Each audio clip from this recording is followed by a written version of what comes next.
What's up everyone? It's your boy Restituto. Today, we're hiking up Mount Pinatubo. Simulan natin ang video sa 4x4 ride papunta sa jump-off point. Swerte kapag ang nasakyan yung 4x4 ay walang cover or roof dahil enjoy ang biyahe at masusulit nyo ang bawat view.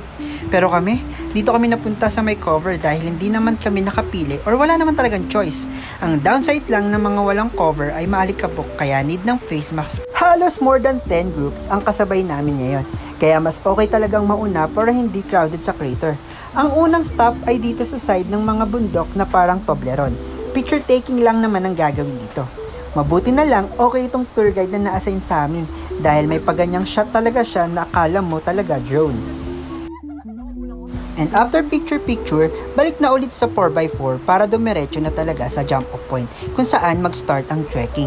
Mostly ang madadaanan dito ay mga running water kaya expect nyong mababasa at maputik lalong-lalo na yung mga nakasakay sa 4x4 na walang cover. Na-traffic kami ng ilang minuto dahil may na-stock up na isang sasakyan at lumubog sa putik.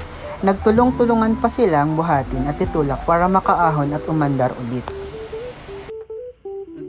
After almost an hour na 4x4 ride, nakarating din kami sa jump-off point at nag-start ng maglakad papunta sa crater. Sabi ng tour guide namin, patag at hindi mahirap akyatin ng crater kaya pwede to sa mga beginner katulad ng mga kasama ko.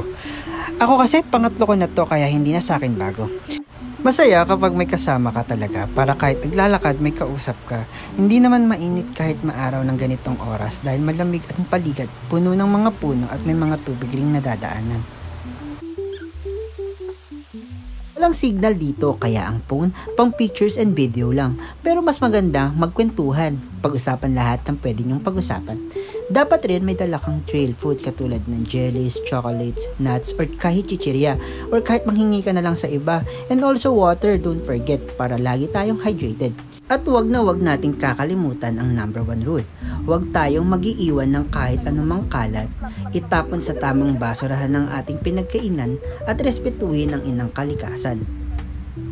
Kapag napagod naman, maraming mga ganitong parang kubo na pwedeng upuan at pahingahan.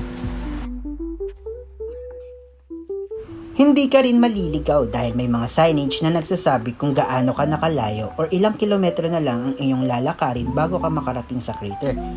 And finally, nandito na tayo sa walkway papuntang crater at dito pa lang matatanaw mo na ang lake na sobrang ganda. Worth it ang pagod sa pag-akyat dahil ito ang makikita ng mga mata mo.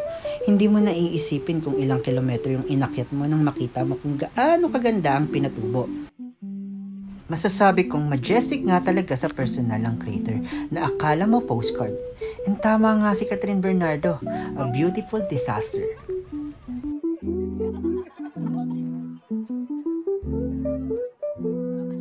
And we end our trip dito sa parang maliit na sapa or lake. Ewan ko kung ano to, basta naligo kami para fresh kaming bababa. And that's it for today. Stay safe, stay hype, and see you on the next rest day.